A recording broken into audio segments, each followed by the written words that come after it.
we are going to go out to Ohio, talk with Caleb. He, him, wants to talk about some evidence for the resurrection of Jesus Christ. Caleb, you are the man. I am excited. You are talking with SR and Armin Navabi. What you got for us? Hello, I actually called this show when you two were on like a few months ago, and Hey, Armin told me to call back the next heck time yeah! we Well, were on, but I missed that. that's okay. We're glad you called this time. Yeah, thanks so much for calling. Yeah, so originally when I called, I was going to talk about I was going to try to present some evidence for God. So you guys don't believe in the supernatural, right? No. I mean, yeah, you know, we could go through definitions and stuff, but just for easy peasy sake, I'll just go with no. Yeah, I mean, I don't think supernatural could even be defined. I know. See, that's what I didn't want to get into all that. Yeah, like, well, if it's supernatural, like by definition, is also yeah. But yeah, no, I think we're both in that kind of no boat there. But yeah. Yes, just simply for now, we'll go with no. And that's not just I could be wrong for Armin. I don't think so, but I would say it's not just a blanket commitment always and forever. Like, you know, it's one of those, yeah, the current information seems to indicate that that's just not the case, right? So it's not that we're not open to information, it's that, you know, nothing yet. Yes, well, nothing yet, but I think the first step to believing in supernatural, which I always open the door to, is first of all for somebody to define supernatural. Right, we haven't even in a coherent way. Begun the first part. We haven't even made the first step, like let alone proving. You know, somebody once commented, Armin, and said that SR guy just spends so damn long just saying a simple yes or no, and I think right there that clip, like us just going back and forth. No, Caleb. Well, the answer is no. Well, let me make it a little bit longer then for an answer. Okay, it's kind of saying like, hey, do you believe in bubbity boop? Now, hold on, just 1 second. Do you believe in bubbity boop? Like, okay, no, but it's more than no. I don't even know what bubbity boop is. Like, I don't even know. Yeah, so I can't even begin not to believe in it because I don't even know what it is. But go on. Is that fair, Caleb? Do you feel like we adequately answered? Go on, Caleb. All right, so I know you guys are probably gonna roll your eyes at this. I've seen the shorts, but I'm gonna try to prove that God exists beyond a reasonable doubt using Frank Turek's book. I don't have enough space to be an atheist. Okay. So first off, starting out, do you guys believe that the universe had a beginning? I believe this presentation of the universe seems to indicate there was what colloquially we call a beginning. Yes. I can expand on that if you'd like. Yeah. Based on our current model, it seems like it has a beginning, but the beginning is kind of like a humanistic perspective of things, and I don't think like it captures what really is happening here. But yeah, so simply. But in fairness, I also think it is centric. Yeah, for sure. But also, I think it's completely an acceptable answer to that question to say, oh, I don't know, actually. Like if somebody says, hey, do you believe the universe has a beginning? And I just go, well, I currently don't hold that belief because I'm not in a state where I think one way or the other. So actually, I will take that back because I think time is an illusion. So I think like talking about ends and beginnings are human-centric perspective of the universe. So I don't really think we had a beginning. I think like we humans experience the universe from a linear time perspective, and the universe itself doesn't necessarily is a linear time doesn't happen through a linear time. Does that make sense, Elliot? Oh what I'm yeah, saying? no, I totally do. I'm thinking back to the first thought I had when Caleb started asking these questions, because I was like, we're gonna go down all these fucking different routes and it's just gonna become so fucking esoteric real quick. No, I mean, we're trying. How about this? We don't know. How about this, Elliot? We can make it simple, okay? The answer is we don't know. Yeah, we don't know if the universe had a beginning. We don't know. Yeah, we don't know if the universe had a beginning. Did we get that one? Sorry, Caleb. Okay, yeah. We're trying, I swear, man. Okay, and then you mentioned how you're not sure, so evidence isn't necessarily there to give us a 100% answer, but just like when I said and I was calling, the reason why I was calling is because I want to try and give evidence beyond a reasonable doubt that God exists. And so I do think that the universe had a beginning. And so there's an acronym in the book I mentioned from Frank Turek and Norman Geisler. It's called SURGE, and it mentions things like the second law of thermodynamics, but not most of that. But the universe is expanding, and so that means that there was so if we were around, let's say that we were around the universe by 1 hour. So if it's expanding, it would be a little bit smaller than it was before. So if we do that a day, it's going to be even smaller. So we can go all the way back. Hang on just a second. Time when the universe. Hang on just a second, Caleb. Because a couple of things. I mean, one, what was the second law of thermodynamics like before the Big Bang? If that makes sense to you, if that question makes sense, just any answer whatsoever you got. If you need to give a long explanation, you can. If your answer is just, I don't fucking know. What was the second law of thermodynamics like before the Big Bang? I also have a question about... Go on. What was that? No, Armin said he's got some thoughts too, but just answer the question as best you can, Caleb. It's not a trap. It's a legit question. What was the what was the second law of thermodynamics? How did that play out in the universe before the Big Bang? What was it like? Is there a good answer to that? Yeah, is that a reasonable question? Does that question make any sense whatsoever?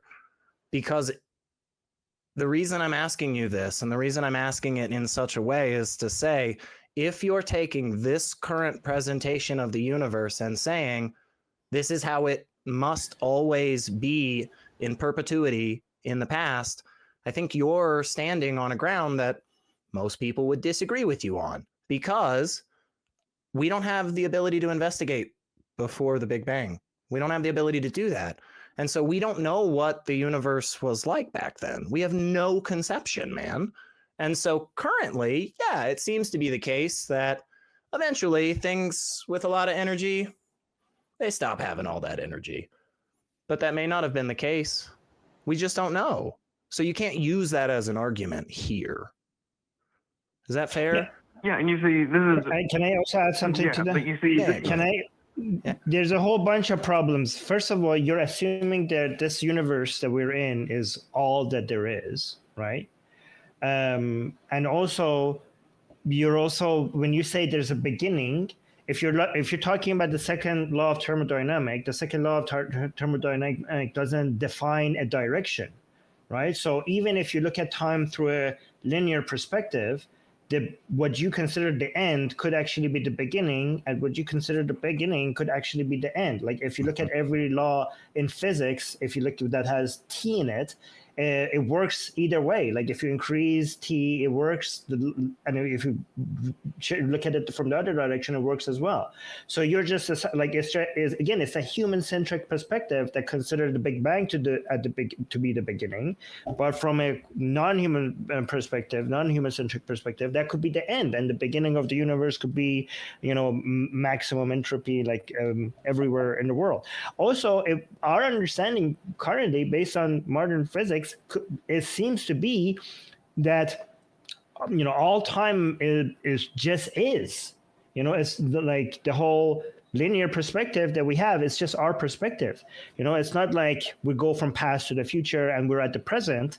That is just your experiencing of it, but it's just the whole thing. It just is. It's just really hard to understand that from in our human mind, but that seems to be how it actually is. And again, from your perspective, from a religious perspective, God is supposed to be beyond time itself.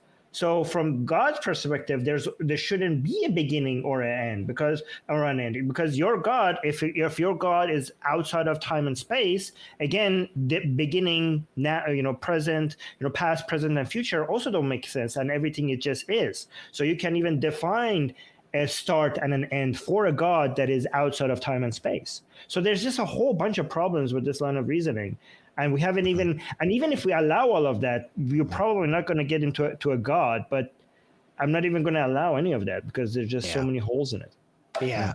And just real quick, Caleb, did you tell the call screener you wanted to discuss like evidence for Jesus's resurrection? Because that's what I was excited about. Resurrection? Yeah. But just answer that first. Did you talk about the resurrection with the call screener?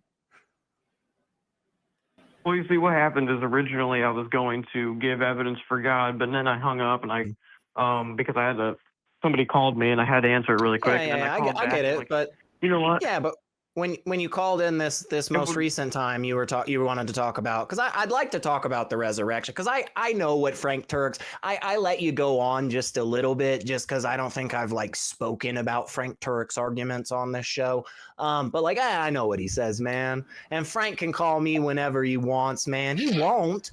Like, I'm not going to say it's because he's scared. I would never do that, Caleb. I would never say that the reason Frank Turek won't talk to me about his arguments is because he knows for a fact that they are so easy to demolish and he doesn't want to look foolish. I would never make that claim. I'm just being very clear here, Caleb. But yeah, let's not talk about his arguments, man. Let's talk about the resurrection. Do you have evidence for the resurrection of Christ?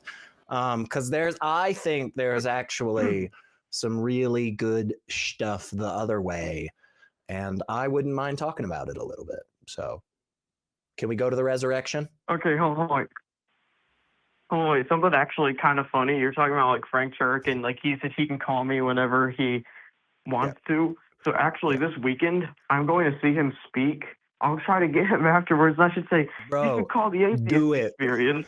Bro, do it. Be like, there's this fucking idiot. I mean, you don't have to cuss, but there's this idiot, secular Rarity. Some people say he looks like a pretty lady sometimes. He is pretty good looking. Again, you don't have to say all that, Caleb, but if you want to, you can.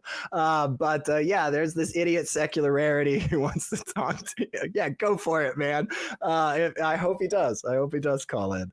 Him and William Lane Craig. We can talk with the creator of the collab himself. Anyway, look, I am losing spaces on future shows because the producers are violently shaking their heads in the background. Let's talk about Jesus Christ and the resurrection. Do you have what you think is solid evidence that demonstrates that it happened? Yeah, well, first off, this isn't direct evidence because you see, just as with any past event, we weren't there to see it. Just like when you were talking about the beginning, we weren't there to see the beginning, and so there are assumptions that had to be made. And so, when it comes to Jesus and his resurrection, stuff like that, I think it comes down to like, can the documents be trusted? How do we know that the people weren't lying? And so I think that there's really, for one, no reason why so the disciples would have gained nothing from creating a The documents were not written by the disciples. Everybody knows that. What are you doing, Caleb? Not eyewitnesses. What eyewitness accounts, right? There's no eyewitness accounts. There's just one person. Like, wait. Are you agreeing though that they're not eyewitness accounts, or are you just asking if they're not written by eyewitnesses, who are they written by? I'm challenging you to say if they weren't written by, because I know the whole New Testament is written by different people. It wasn't all written by one person. It was written at different times, of course, and collected. And so I just want to make clear that you're saying that the only answer to who could have written ancient texts with no attribution on the texts themselves. The only people that could have written those are the people that you and I look at the name on the top of the book as it's being presented today. There's no possibility in your mind, Caleb, that any other human being could have written it. I just want to be clear how low the bar is for this question. No, there's two parts. Okay, your argument is that there's nobody else could have written them and put the disciples' names on them, and also because you can't imagine. Let's assume that the disciples wrote them, but because you specifically can't imagine that any reason for them to be lying, you're resting your proof on your lack of ability to come up with reasons for why they might be lying. That is your proof. Do you see how low both of those bars are, Caleb? Okay, so first off, because you said a couple of things, you made a couple of points in that, whatever you call it, rant, I guess. But so I have heard before about the Gospels thing, and yes, I do think that it could be possible. Like I said before, we do have to make assumptions because we weren't there, and since the it's not just possible. This is the explanation. Almost every single, the vast majority of biblical scholars, both Christian and non-Christian, think that these Gospels were not written by the disciples, and the names were added on later. Yeah, Dale C. Allison's a very, very much believing Christian, goes every week, and he absolutely rejects the notion that Mark was written by Mark. Yeah, so you see, let's say that's so, and if that's the case, though, how does that go against the claims made in that book? Well, it goes against, all it goes against is you saying that these are accounts written by those people. That's the only reason we brought this up, is because you said, this was written by the disciples, and Armin just said, well, no, it isn't. Like, that's not. We're not even trying to negate right now the resurrection. We're just negating what you just said. We can actually give you, for the sake of this argument, that Mark and Matthew actually did write Mark and Matthew, that Luke wrote Luke and Acts, and that John wrote John. Let's go with that. That still doesn't get us to the next thing, because the other part of what you were saying was that, these claims are about how could they be lying? We have to trust these documents. We have good reason to trust these documents. We have really good reason to trust the Quran. The Quran has some pretty phenomenal things. The Upanishads has some really incredible things in it. Why would those people be lying about flying on clouds? Yeah, and honestly, I don't even know if they were lying. They could be genuinely believing in this nonsense. But do you understand that the environment that the biblical stories were being written in was an environment where myths were being made left and right? It was that place and that time was a myth factory. People were coming up with demigods and gods left and right. It was it was a mythology creation machine on steroids. It was insane. Especially that time, that is the environment where your Jesus came out of. And we're lying about all these other gods and demigods, and the Jesus one happened to be the one that nobody had any reason to lie about. Yeah, so you see, actually, this is kind of nice that you bring that up, because I actually did a whole, because I'm into this kind of stuff, studying this kind of stuff. So I did a whole kind of presentation about this, for my school. But anyway, so it's I feel what you're saying when you're talking about all the other holy books is so. Not the other holy books. Okay, I'm just, even if you ignore the Quran and Hindu texts and everything, in that environment, go look this up. Okay, I suggest. What is his name? God damn it! I was thinking Bart Ehrman. Oh, Bart Ehrman. Yeah. I was thinking Dennis R. McDonald. Bart Ehrman. If you go look at what was happening around the time that Jesus was being created as a mythology.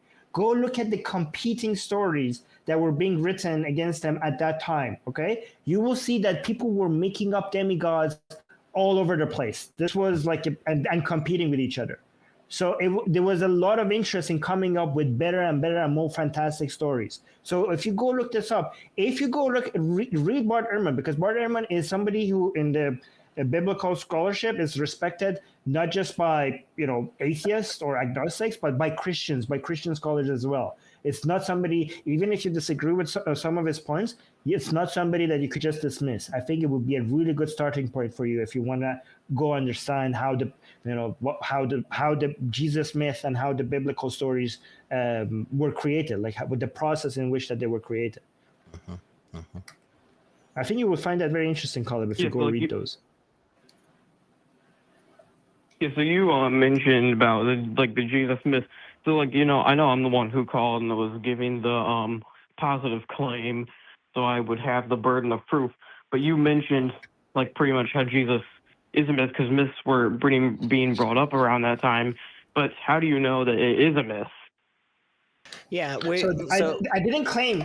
Right. I didn't claim that he is a myth. You said, how could it be a lie? What motivations did they have? I gave you an option. I didn't say this is an option. I said that you cannot dismiss this option. Sorry, go on, Elliot. Well, no, I was just going to say, basically that, which is Armin wasn't making the claim that the story that we have of Jesus to this day is all mythological. What he's saying is that the story, the information that we have about when the story was first presented in human society was in the exact same time and place that all of these other, we know for a fact, mythological stories were also coming up. And so it was something in the water. It was something in the air. And so this story is not out of place for all of these other stories. But again, the mythicism of Jesus Christ doesn't even matter. We can say there was a dude, his name was Yeshua, and he walked around places in that time saying a bunch of stuff, and then he got crucified on a cross by Romans. We can give you all of that because what's most important about this story, especially for the believer, as Paul says, is that Jesus was resurrected, because if not, your faith is in vain. And what I'm saying is we've got no good reason to believe any human beings ever have resurrected. And if what you're going to say is, yeah, nobody else does, but my guy does, well, that's a problem.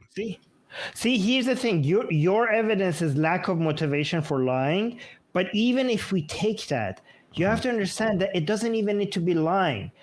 Just look at our modern times. Hold on, listen to this. Okay, let's see something happen. Somebody kills somebody somewhere, or somebody says something. In our modern times, with social media, with people recording everything with their phones, with satellite technology, within minutes after something happens, people come up with so many different narratives, and they are so sure and contradictory narratives about what happened. Even with video footage and audio recording in modern times, people come up with different myths. And if you go, and these people are not lying. They actually have contradictory explanation or description of what happened without them trying to lie. It's genuinely what they believe. And if that happens, and if or it's just in line with their presumptions or their biases or whatever, right? But if in our modern time, with all of this technology and all this access to information, people come up with such contradictory explanations or descriptions of what they just saw with their own eyes, they could see it on social media, they could see the video, then what do you think would have happened 2,000 years ago, when people were so inclined to believe in all sorts of myths and gods? And mythology was the tool for you to make sense of your world. And you think that people wouldn't have an interest in coming up with new stories just to make sense of what's happening to them? Even if they're not lying, maybe they actually believe it. But just because they believe it and they're lying, it doesn't necessarily mean that that's what happened. Right. Could I ask a question about these? Do you say like a lot of books that were being written around, not books, but a lot of stories that were being written and told around that time? So why do you think, and I'm just asking you for your opinion, why do you think that these stories were written? Do you think they were written for fun? Do you think they were written to fool people? Do you think they were written? Oh, I think there's mix. probably a lot of different Multifactorial. answers. Yeah, I think that's probably a couple of different. I'm sure. I feel very confident in saying this because I don't think it's a particularly strong claim to make, Caleb, which is, yeah, people throughout history have written stuff purposefully with the intent that it's untrue, and they want to use that untrue narrative to do all sorts of things, sometimes good, most of the time bad. But also there are people who absolutely write stories just for fun, knowing full and well that they're not real, and they don't try to perpetuate them as real, and then some other people down the line pick up that story and go, holy shit, this speaks to me, this must be true, and everything in between, right? Like, there were people in the past who sat down with pen and paper or quill and ink. I don't know what the fuck, but you get what I'm saying. There were people who sat down and purposefully wrote a story, put Jesus's name in there, and were like, haha, these stupid idiots are going to believe it. And then there were other people who genuinely believed they got a message from Allah himself and started writing shit down. Muhammad. Yeah, man. Abso-freaking-lutely. Across the board, lots of different reasons, but ultimately at the end of the day, right, but ultimately at the end of the day, that motivation, while interesting, is not actually what's most important, right? Because, for instance, somebody could write a story about this dude named, like, I don't know, Socrates, and how Socrates walked around this city and, like, talked to people, and one day it was very hot, and Socrates had a small cup of water, and he bent down and he nursed a grieving dog back to health by gently massaging the water into this poor, thirsty dog's gums. And that dog became Socrates' best friend and slept next to him every fucking night of his life. If that's true or not, it doesn't matter, because people definitely existed.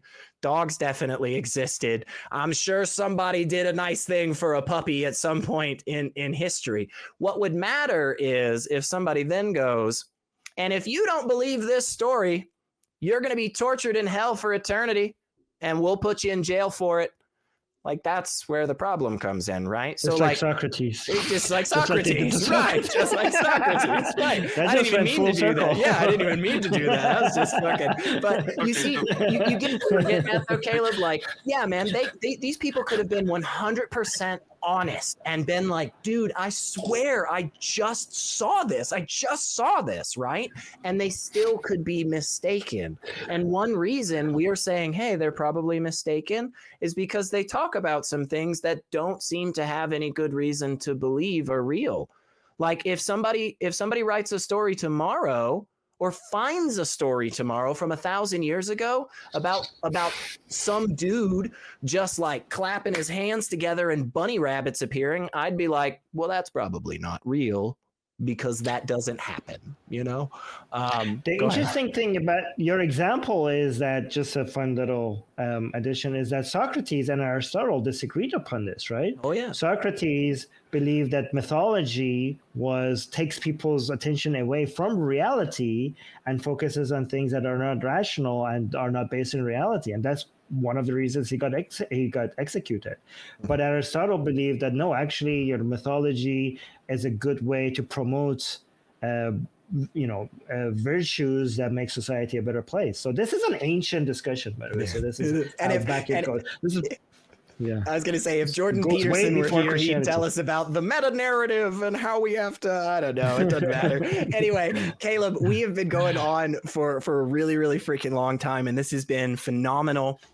Please call us back. Please call us back, man. I feel just the same as I did last conversation, which this was really good, and I really got a lot out of it, and I hope you did as well. So let's keep doing this. I don't know when Armin or I will be back on, but it's probably going to be longer after this. They're probably going to let us take a few Sundays off after this. They're shaking their heads, but no, seriously, thank you so much, Caleb. We're gonna let you go, brother, and please do call us back in the future. I love having conversations like that, because I feel like so far they've been pretty good.